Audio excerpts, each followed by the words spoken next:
Nalingi Naïf Sabine et Lokomoko qui me ronge le cœur. Opinion se fait Boyebi.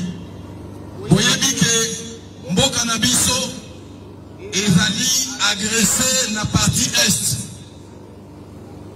Agression Yaba Rwandais. A créé Batumoko Boye, Yalukuta, Kababoko Tanamboka Nabiso, Babeni ceux qui aiment 23, ceux qui AFC, ceux qui n'ont pas évité. Les choses graves. Moutou Adelaki, commandant suprême Nabiso. Moutou a organisé FARDC. Moutou Adelaki, président de la République pendant 18 ans. Il est père comme il rebelle Kuna. Est-ce que vous voyez bien? La pièce est en combo n'a été. Bato Bazako Koufra na Est. Bana Bazako violé. Bakoko Nabiso Bazako Zala violé. Biloko Nabiso Bazako Iba jour et jour. Totikan Biloko. Batou. Yo président honoraire. Sénateur à vie. Congo est Pessia Nyonso. Congo est Pessia Nyonso. Lelo, il a un nom pour le Congo. Autant de milliards est à l'égalité pour le Congo.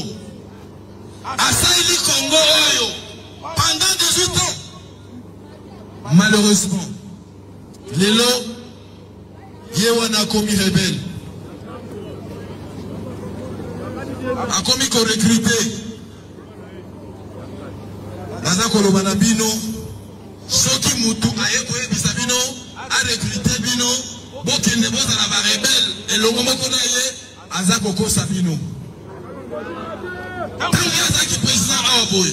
Mutu moko ayebisa ki atika bokonzi. Si ye moko atiki bokonzi. Babengana ki atika bokonzi. A organisé l'élection, Fassi Beto Aleki. A commis président. A commis Constantin Moka.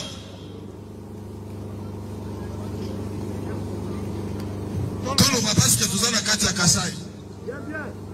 On a Yakia, on a Kassai. Koudre, ça qui est si comme côté. Les lobes, on a Nene Makamwada Kosala. Malgré Bitumba, Abandika, Boy, Covid et Bandi.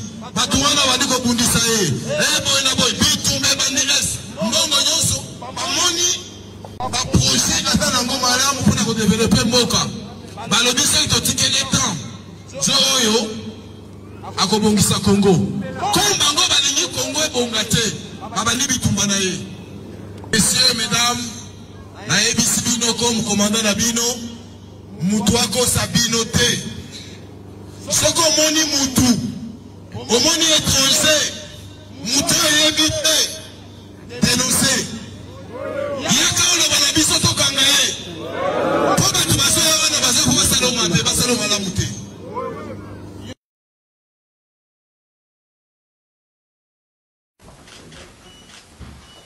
La paix et la prospérité constituent les leitmotifs de la mandature actuelle du chef de l'État, Félix Antoine Tshisekedi Tshilombo. Pour y parvenir, il est lui-même allé solliciter les investissements étrangers, notamment américains. Et c'est Cobalt Mirrors, l'entreprise américaine qui est spécialisée dans l'exploration minière et le développement minier, qui ouvre le bal de cet appel. Le gouvernement congolais est représenté par son ministre de Mines, Kizitopa Kabomba, aux côtés de l'arsenal de services du secteur, et Cobalt Mirrors, qu'accompagnait l'ambassadrice des USA au Congo, Lucie Tremblay, viennent d'apposer leur signature sur l'accord de principe pour ces partenariats ce soir à la Cité de l'Union africaine. En voici la quintessence dans ces détails fournis par le DG de Cobalt, Benjamin Katabuka. Cobalt s'engage à venir ici au Congo, investir dans la numérisation des données géologiques. Ce pays a énormément de données géologiques et ces données géologiques ne sont pas exploitées pour l'intérêt du pays. Et pour la plupart, en fait, ces données géologiques sont en dehors du pays. Et donc, Cobalt aimerait venir investir, financer la numérisation de ces données géologiques et, avec le gouvernement congolais, les rendre publiques, accessibles à tout le monde. Le deuxième volet, c'est l'exploration. Cobalt, comme je l'ai dit, c'est une entreprise qui est plus spécialisée dans l'exploration en utilisant la technologie assez avancée, notamment l'intelligence artificielle. Et donc nous voulons, dans les jours qui viennent ou les semaines qui viennent, déposer des demandes de permis de recherche sur des vastes étendues de terre, afin que nous puissions amener en fait, nos équipements, notre technologie pour explorer ces espaces. Et nous espérons en fait, pouvoir découvrir des gisements miniers qui pourront être explorés dans le futur. Troisième volet concerne les développements miniers d'un projet de lithium qui est situé à Manono. Et le gouvernement congolais nous soutient en fait, dans l'initiative que nous avons lancée, parce que c'est un gisement qui fait l'objet de plusieurs litiges. Je parle ici de litiges au niveau des tribunaux et des instances en fait, d'arbitrage, pour que nous puissions aider à résoudre en fait, ces litiges et permettre à ce que ce projet soit développé par Cobalt Metals, notre entreprise. Cet accord signé augure un bon lendemain pour lutter efficacement contre le chômage et surtout élever l'employé congolais par la qualité du traitement. L'objectif de l'entreprise, c'est de pouvoir engager le plus de Congolais, les former et les rémunérer correctement. Et bien entendu, participer aussi dans la construction des infrastructures dans ces pays pour le bien-être en fait, de nos populations. Le train est en marche aux Congolais désireux se mettre à la gare pour y accéder.